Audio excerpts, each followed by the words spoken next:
টুঙ্গিপাড়ায় জাতির জনকের সমাধিতে প্রধানমন্ত্রীর শ্রদ্ধা, ছিলেন নতুন মন্ত্রীরাও। যে কোনো চ্যালেঞ্জ মোকাবেলায় সক্ষম বললেন নবগঠিত মন্ত্রিসভার সদস্যরা।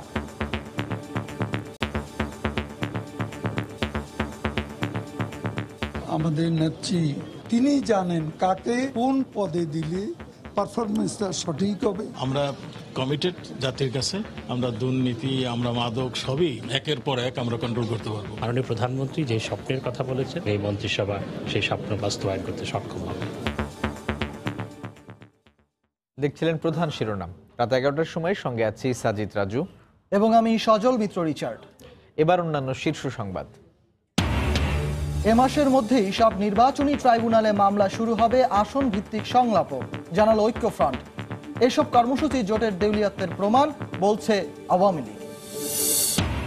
আগামী 1 মাসের মধ্যে পোশাক শ্রমিকদের বেতন কাঠামো পুনর্নির্ধারণের আশ্বাস বাণিজ্যমন্ত্রীর। উদ্দেশ্যমূলক আন্দোলনে ক্ষতি শ্রমিকদেরই, বলছেন নেতারা। গণতন্ত্র সূচকে বাংলাদেশের 4 ধাপ উন্নতি, ইকোনমিক্স ইন্টেলিজেন্সির প্রতিবেদন। ভালো অবস্থানে রয়েছে ভারত ও শ্রীলঙ্কা। এবং ডেমরায় 2 শিশুকে ধর্ষণে ব্যর্থ হয়ে হত্যা করা হয়, ব্রিফিংয়ে পুলিশ। স্বীকারোক্তিমূলক জবানবন্দি দিল 2 অপরাধী, মানবাধিকার কমিশনের ঘটনাস্থল পরিদর্শন।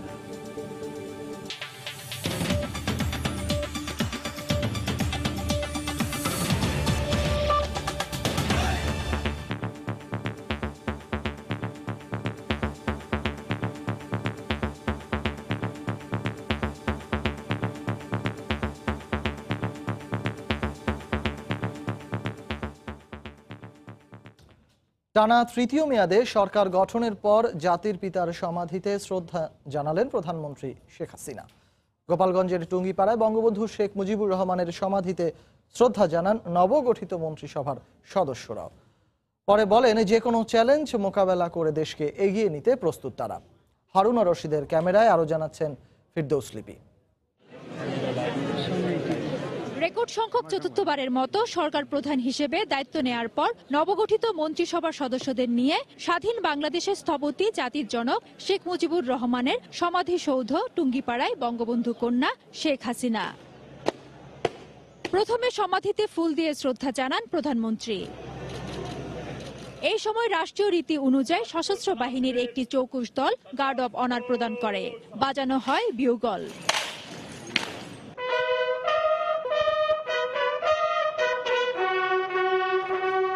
পরে সমাধি প্রাঙ্গণে অনুষ্ঠিত হয় ফাতিহা পাঠ, দোয়া ও মোনাজাত। এই সময় সঙ্গে ছিলেন বঙ্গবন্ধুর ছোট কন্যা শেখ রেহানা।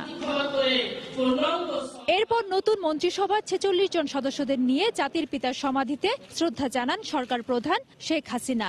টানা 3 মেয়াদে ক্ষমতায় আসা আওয়ামী লীগ সরকার মুক্তিযুদ্ধের চেতনায় সমৃদ্ধির পথে এগিয়ে যাওয়া বাংলাদেশকে এই মেয়াদে উন্নত সমৃদ্ধ বাংলাদেশ হিসেবে গড়ে তুলবে, এমন প্রত্যাশা সর্বসাধারণের।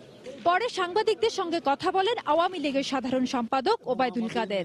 বলেন, তরুণরাই পারবে আগামী দিনের চ্যালেঞ্জ মোকাবেলা করতে।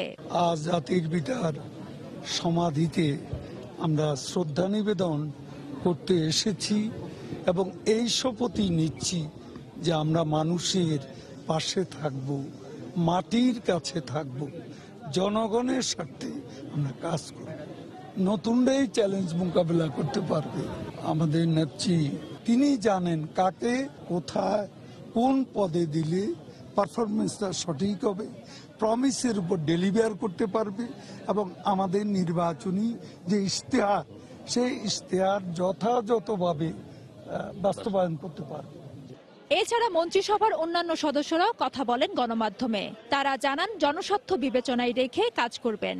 আমরা কমিটেড জাতির কাছে, সন্ত্রাস জঙ্গি যেরকম ভাবে কন্ট্রোল করেছি, আমরা দুর্নীতি, আমরা মাদক সবই একের পর এক আমরা কন্ট্রোল করতে পারবো। বাংলাদেশ আজকে অনুকরণীয় দৃষ্টান্ত।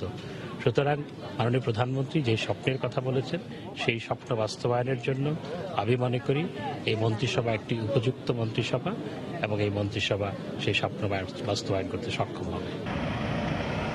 এর আগে টুঙ্গিপাড়ায় শ্রদ্ধা জানাতে ব্যক্তিগত গাড়ি ব্যবহার না করে বুধবার সকাল 7টায় বাস যোগে ঢাকা থেকে গোপালগঞ্জে রওনা হন নতুন মন্ত্রিসভার সদস্যরা। ফেরদৌস লিপি, সময় সংবাদ, টুঙ্গিপাড়া, গোপালগঞ্জ। এ মাসের মধ্যেই ভোটে নানা অনিয়মের প্রমাণ সহ নির্বাচনী ট্রাইব্যুনালে মামলা করতে যাচ্ছে জাতীয় ঐক্যফ্রন্টের প্রার্থীরা। পাশাপাশি আসন ভিত্তিক সংলাপ ও ক্ষতিগ্রস্ত এলাকা পরিদর্শনে শুরু হবে এ মাসের মাঝামাঝি। ঐক্যফ্রন্টের কর্মসূচি নিয়ে এমনটাই জানিয়েছেন জোটের সমন্বয়ক। তবে এসব কর্মসূচিকে দলটির দেউলিয়াত্বের প্রমাণ বলছে নতুন সরকার গঠন করা আওয়ামী লীগ। তাদের কর্মসূচি এবারও ব্যর্থ হবে বলে মনে করে দলটি। জাতীয় সংলাপ, নির্বাচনী ট্রাইব্যুনালে মামলা ও নির্বাচনের সময় ক্ষতিগ্রস্ত হওয়া এলাকা পরিদর্শন। নির্বাচনে ভরাডুবির পর মঙ্গলবার আনুষ্ঠানিক সংবাদ সম্মেলনের মাধ্যমে নতুন মন্ত্রিসভাকেও প্রত্যাখ্যান করে এই 3 কর্মসূচি ঘোষণা করে জাতীয় ঐক্যফ্রন্ট। কর্মসূচি নিয়ে বিস্তারিত আলোচনায় ঐক্যফ্রন্টের সমন্বয়ক মুস্তাফা মহসিন মন্টু দাবি করেন, জনগণের চাওয়া বিবেচনা করেই কর্মসূচি নির্ধারণ করেছেন তারা। বললেন, আগামী 13 জানুয়ারি সিলেটের ক্ষতিগ্রস্ত এলাকা পরিদর্শনের মাধ্যমে কর্মসূচি শুরু। এরপর সমাজের সকল স্তরের প্রতিনিধিদের সঙ্গে শিগগিরই আসন ভিত্তিক মত বিনিময়। যারা সমাজকে সচেতন করে এবং সমাজের বিবেক হিসাবে চিহ্নিত, সেই শ্রেণীর মানুষের সাথে আমরা আমাদের মত বিনিময়গুলি করবো। প্রথমে তো অবশ্যই ঢাকায় করব, তারপর বিভিন্ন জেলায় জেলায় যেসব জায়গায় নির্যাতনগুলি হয়েছে, ক্ষতিগ্রস্ত হয়েছে, ময়মনসিংহের দিকে একটা ঘটনা ঘটেছে। সামনে 13 তারিখ আমরা সেই সিনারি যাচ্ছি। আমাদের প্রত্যেক প্রার্থীদের আমরা বলে দেওয়া হয়েছে যে ডকুমেন্ট কি ঘটেছে, পত্রপত্রিকা, দেশি এবং বিদেশি পত্রপত্রিকা অনেক ফুটিংস আছে, সেগুলি আমরা তুলে ধরবো। 10-15-20 দিনের ভিতরে আমরা মামলায় রুজু করে দেবো। সহিংসতা পরিহার করতে মাঠ পর্যায়ের কোনো কর্মসূচি দেওয়া হয়নি বলেও জানান এই ঐক্যফ্রন্ট নেতা। আমার মালিকানা হরণ করে নিয়ে যাওয়া হয়েছে, এটা মানুষের ভিতরে যে কি প্রচন্ড ক্ষোভ, এটার বহিঃপ্রকাশ যদি এখন এইভাবে করতে হয়ে যায়, তাহলে এটা ক্ষতিগ্রস্ত হবে রাষ্ট্র। ঐক্যফ্রন্টের কর্মসূচিতে জনগণ সাড়া দেবে না দাবি করে আওয়ামী লীগ বলছে, কর্মসূচির ধরন দেখেই বোঝা যায় দলটি পুরোপুরি দেউলিয়া হয়ে গেছে। নির্বাচনে অংশ নিয়ে তারা পরাজিত হয়েছেন। পরাজিত হওয়ার পরে তারা চেষ্টা করেছেন নির্বাচন কমিশনকে প্রশ্নবিদ্ধ করার জন্য। এখন কোনো কিছুই না পেয়ে তারা নতুন করে কর্মসূচি দিচ্ছেন। ওনাদের অপকর্মের সাক্ষ্য রেখে উনি এখন নতুন করে কোথাও কোনো ঘটনা ঘটছে কিনা খোঁজার চেষ্টা করছেন।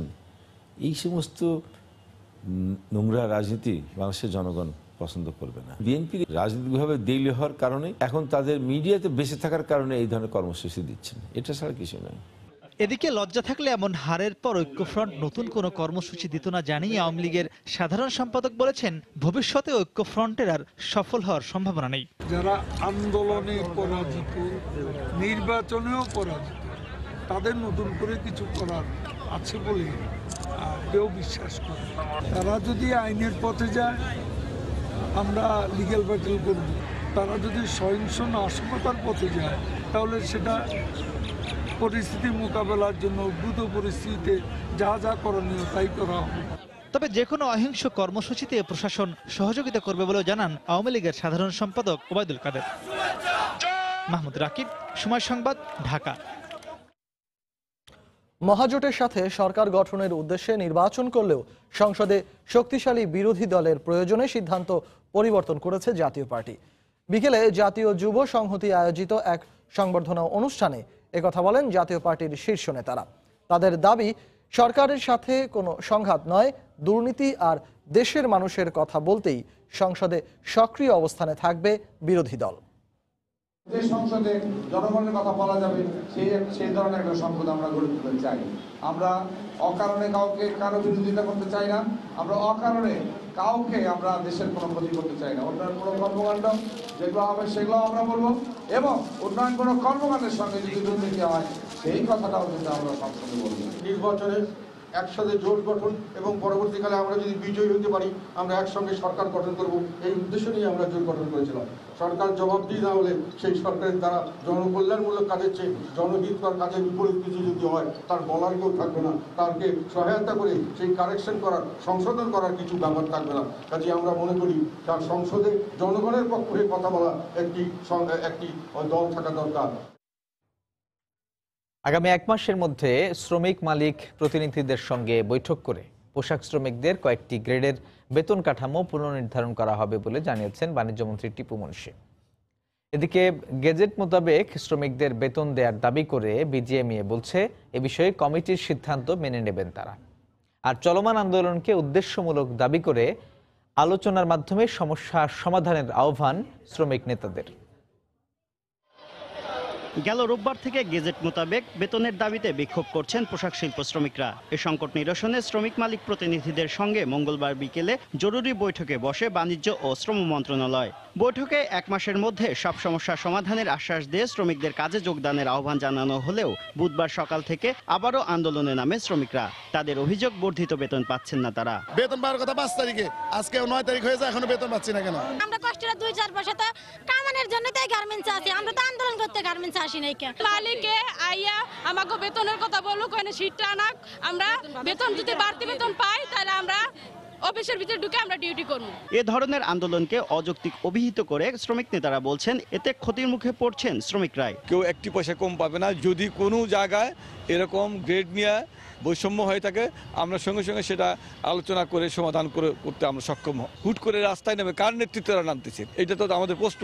যারা এটা করতেছে এটা শ্রমিক স্বার্থ বিরোধী। বিজিএমইএ এর দাবি গেজেট মেনেই বেতন দেওয়া হচ্ছে শ্রমিকদের, তবে আলোচনার মাধ্যমে সমস্যা সমাধানের আশ্বাস তাদের। ন্যূনতম মজুরি বোর্ড কর্তৃক নির্ধারিত মালিক, শ্রমিক, সরকার এবং নিরপেক্ষ একজন মেম্বার দিয়ে গঠিত বোর্ড যেটা নির্ধারণ করে দিয়েছে সেই হিসেবে তারা পেমেন্ট করছে। ঐকমত্যর ভিত্তিতে যদি প্রবলেম থেকে থাকে অবশ্যই সেটা এই কমিটির মাধ্যমে খতিয়ে দেখে একটা ব্যবস্থা নেওয়া হবে। এই সমস্যাগুলো ঘটছে 25 থেকে 30টা ফ্যাক্টরিতে হচ্ছে উদ্দেশ্য প্রণোদিতভাবে। এদিকে আগামী 1 মাসের মধ্যে বেতন কাঠামো পুনর্বিন্যাস করার কথা জানিয়েছেন বাণিজ্য মন্ত্রী। যদি কোথাও কোনো ইরেগুলারিটিস থাকে, যদি সেগুলো বসে ঠিকঠাক করে 1 মাসের মধ্যে একটা রিপোর্ট করবে এবং সেটা যেটাই করা হবে তাতে যদি কারো বেতন বাড়ে সেই টাকাটা এই এরিয়ার হিসাবে সেটাও দিয়ে দেওয়া হবে। যৌথভাবে মালিক এবং শ্রমিক নেতৃবৃন্দ বলেছে যে এই আলোচনা করে আমরা শেষ করব এবং এই আহ্বানও জানিয়েছে যে আর কোথাও কোনো রকম অপ্রীতিকর কোনো ঘটনা না হয়। অযৌক্তিকভাবে শ্রমিক ছাঁটাই বা বেতন কাঠামো না মানার অভিযোগ পেলে ব্যবস্থা নেওয়ারও আশ্বাস প্রশাসনের। শুভ খান, সময় সংবাদ, ঢাকা। 5টি মানদণ্ডে 2018 সালের পরিস্থিতি বিবেচনায় গণতন্ত্রের সূচকে বাংলাদেশের অবস্থান 4 ধাপ উন্নত হয়েছে।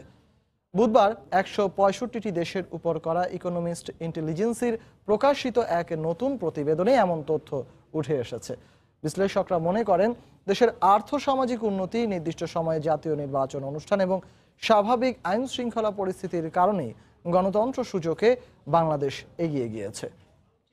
শপথ করিতেছি যে নির্বাচনী ব্যবস্থা ও বহুদলীয় অবস্থান, সরকারের সক্রিয়তা, রাজনৈতিক অংশগ্রহণ, রাজনৈতিক সংস্কৃতি এবং নাগরিক অধিকার, এই 5 মানদণ্ডে একটি দেশের গণতান্ত্রিক পরিস্থিতি বিবেচনা করে 10 ধাপের সূচক তৈরি করে ইকোনমিস্ট ইন্টেলিজেন্স ইউনিট। কোন দেশের গড় 8-এর বেশি হলে সেই দেশে পূর্ণ গণতন্ত্র, 6 থেকে 8 হলে সেখানে ত্রুটিপূর্ণ গণতন্ত্র, 4 থেকে 6 মিশ্র শাসন এবং 4-এর নিচে হলে সে দেশে স্বৈরশাসন রয়েছে বলে ধরা হয়।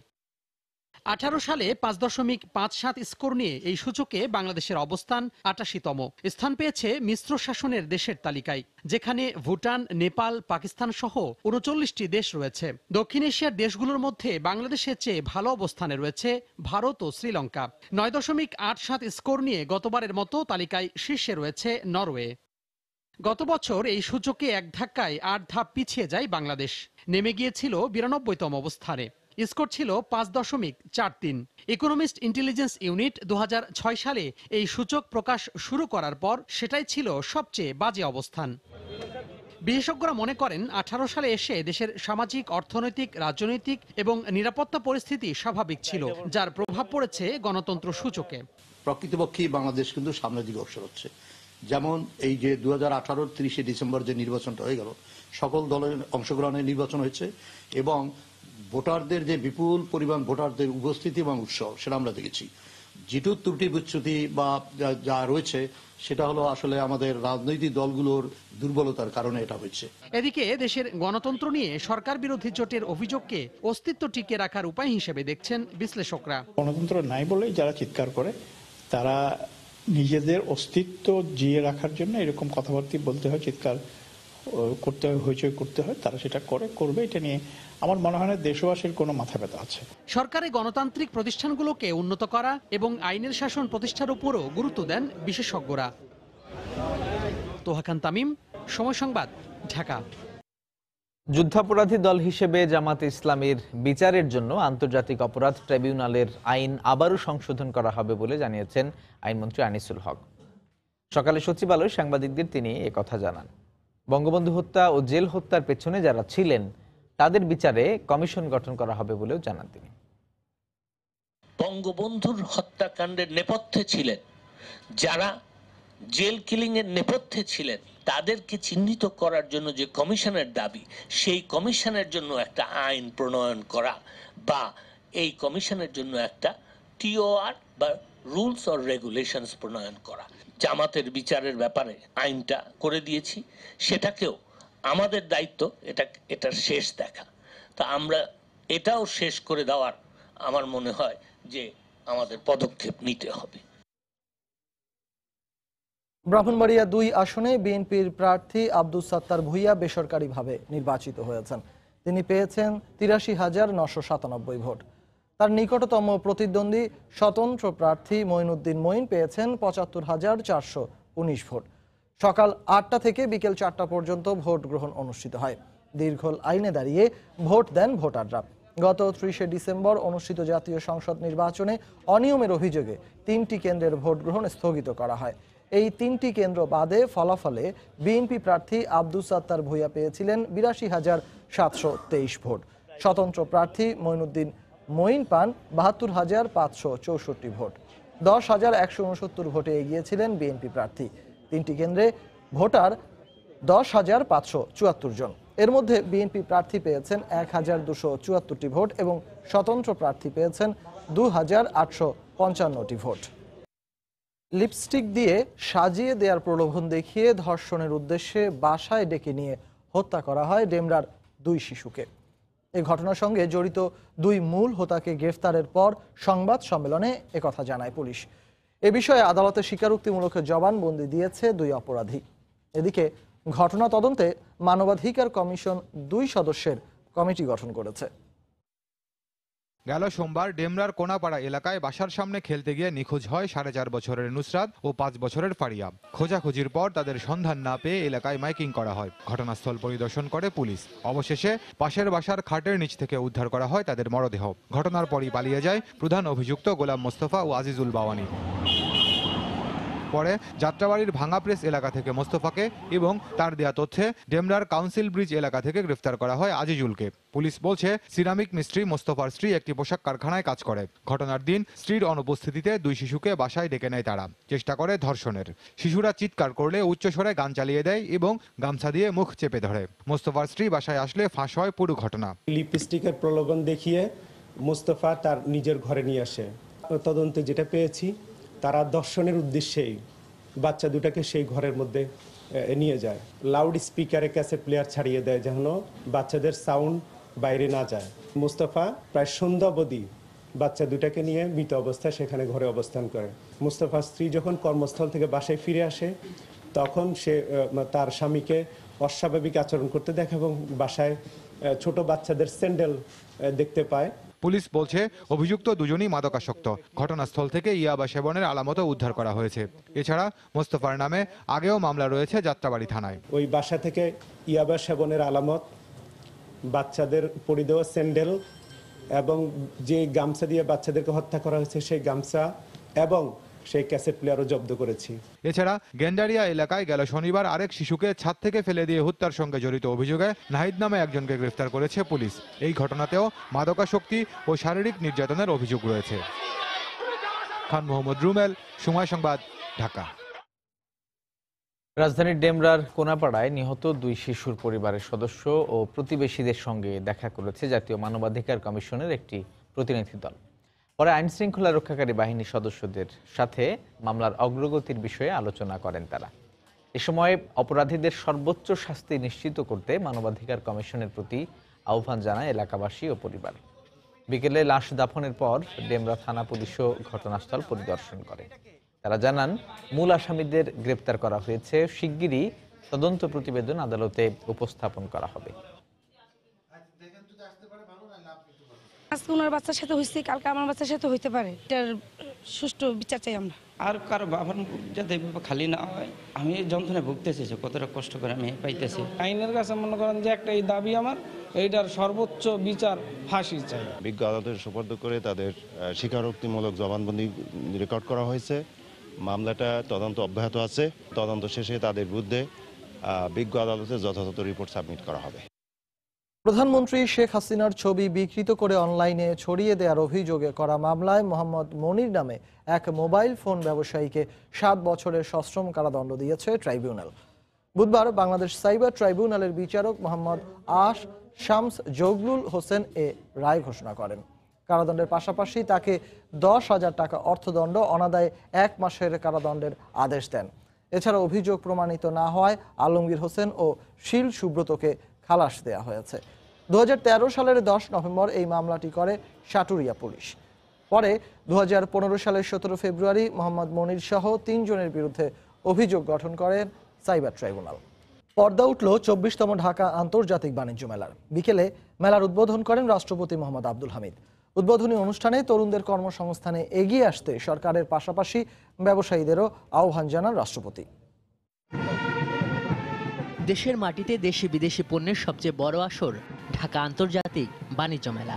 এগিয়ে যাওয়া বাংলাদেশের আবহে সাজানো হয়েছে এবারের মেলা। পণ্যের পসরা সাজিয়ে এরই মধ্যে রাজধানীর শেরি বাংলা মাঠে বসেছে 22 দেশ সহ দেশি পণ্য উৎপাদকদের প্রায় 600 স্টল। বুধবার বিকেলে মাসব্যাপী এই উৎসবের উদ্বোধন করেন রাষ্ট্রপতি মোহাম্মদ আব্দুল হামিদ। এর আগে বঙ্গবন্ধু আন্তর্জাতিক সম্মেলন কেন্দ্রে আলোচনা পর্বে যোগ দেন রাষ্ট্রপ্রধান। উৎপাদনের পাশাপাশি পণ্যের মান ঠিক রাখার দিকে ব্যবসায়ীদের দৃষ্টি দিতে বলেন তিনি। বর্তমান প্রতিযোগিতামূলক বিশ্বে প্রতিযোগী দেশসমূহের সাথে ব্যবসা ও বাণিজ্যে টিকে থাকতে হলে অনেক চ্যালেঞ্জ মোকাবেলা করতে হবে। এই জন্য দক্ষতা অর্জনের পাশাপাশি বাণিজ্য সম্প্রসারণ, নতুন বাজার সৃষ্টি ও পণ্যের বহুমুখীকরণেও মনোযোগী হতে হবে। তরুণদের জন্য কর্মসংস্থান সৃষ্টিতে এগিয়ে আসার আহ্বান জানান রাষ্ট্রপতি। প্রতি বছর হাজার হাজার ছেলে মেয়ে উচ্চশিক্ষা নিয়ে বের হচ্ছে। এসব মেধাবী তরুণদের জন্য কর্মসংস্থানের ব্যবস্থা করা খুবই জরুরি। এই জন্য সরকারের পাশাপাশি আপনাদেরকেও এগিয়ে আসতে হবে। ব্যবসা করা সরকারের কাজ নয়, বরং ব্যবসায়ী ও বিনিয়োগকারীদের সহযোগিতা করাই সরকারের কাজ। ফেব্রুয়ারির 8 তারিখ পর্যন্ত সকাল 10টা থেকে রাত 10টা পর্যন্ত প্রতিদিন চলবে মেলা। আজহার লিমন, সময় সংবাদ, ঢাকা। দেশের আর্থিক খাত নিয়ে সন্তুষ্ট নন নতুন অর্থমন্ত্রী আহম মুস্তফা কামাল। দায়িত্ব নিয়েই এ খাতের ব্যাপক সংস্কারের ইঙ্গিত দিলেন তিনি।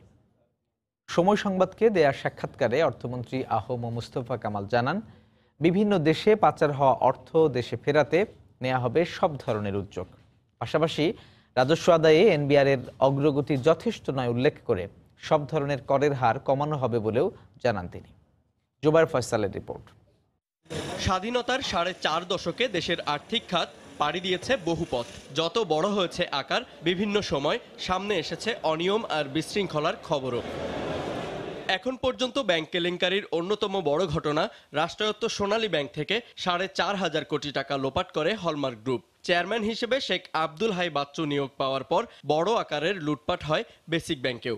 ব্যাংকিং খাত নেতিবাচক শিরোনামে থাকে 2017 সালেও। সরকারি তহবিল ও জনতা ব্যাংক থেকে 5,000 কোটি টাকা হাতিয়ে নেয় ক্রিসেন্ট গ্রুপ। অভিযোগ ওঠে, সে সময় দৃশ্যমান কোনো সংস্কারের উদ্যোগ নেননি সদ্য সাবেক অর্থমন্ত্রী আবুল মাল আব্দুল মুহিত।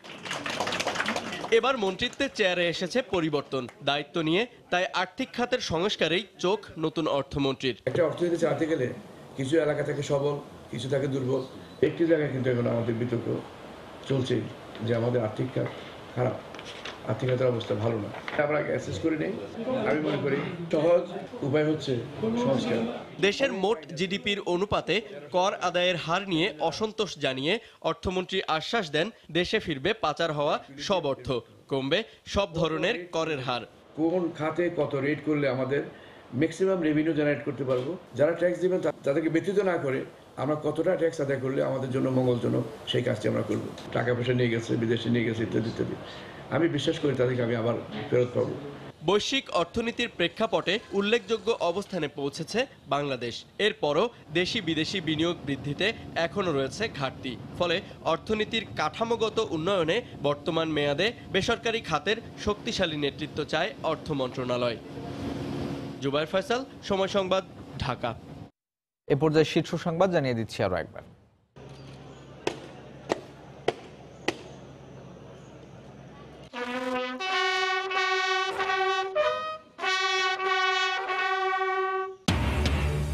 টুঙ্গিপাড়ায় জাতির জনকের সমাধিতে প্রধানমন্ত্রীর শ্রদ্ধা। ছিলেন নতুন মন্ত্রীরাও, বললেন যে কোনো চ্যালেঞ্জ মোকাবেলায় সক্ষম নবগঠিত মন্ত্রিসভা। এ মাসের মধ্যেই সব নির্বাচনী ট্রাইব্যুনালে মামলা শুরু হবে, আসন ভিত্তিক সংলাপও, জানালো ঐক্যফ্রন্ট। এসব কর্মসূচি জোটের দেউলিয়াত্বের প্রমাণ, বলছে আওয়ামী লীগ। আগামী 1 মাসের মধ্যে পোশাক শ্রমিকদের বেতন কাঠামো পুনর্নির্ধারণের আশ্বাস বাণিজ্যমন্ত্রীর। উদ্দেশ্যমূলক আন্দোলনে ক্ষতি শ্রমিকদেরই, বলছেন নেতারা। গণতন্ত্র সূচকে বাংলাদেশের 4 ধাপ উন্নতি। ইকোনমিস্ট ইন্টেলিজেন্সের প্রতিবেদন, দেশের সামগ্রিক উন্নতি এই অগ্রগতির কারণ, বলছেন বিশ্লেষকরা। এবং ডেমরায় 2 শিশুকে ধর্ষণে ব্যর্থ হয়ে হত্যা করা হয়, ব্রিফিংয়ে পুলিশ। স্বীকারোক্তিমূলক জবানবন্দি দিল 2 অপরাধী। মানবাধিকার কমিশনের ঘটনাস্থল পরিদর্শন। এ ছিল রাত 11টার সময়। আপনার মোবাইলে সময় সংবাদ দেখতে ও সকল খবর পেতে ডাউনলোড করুন সময় অ্যাপ। সঙ্গে থাকুন সময়।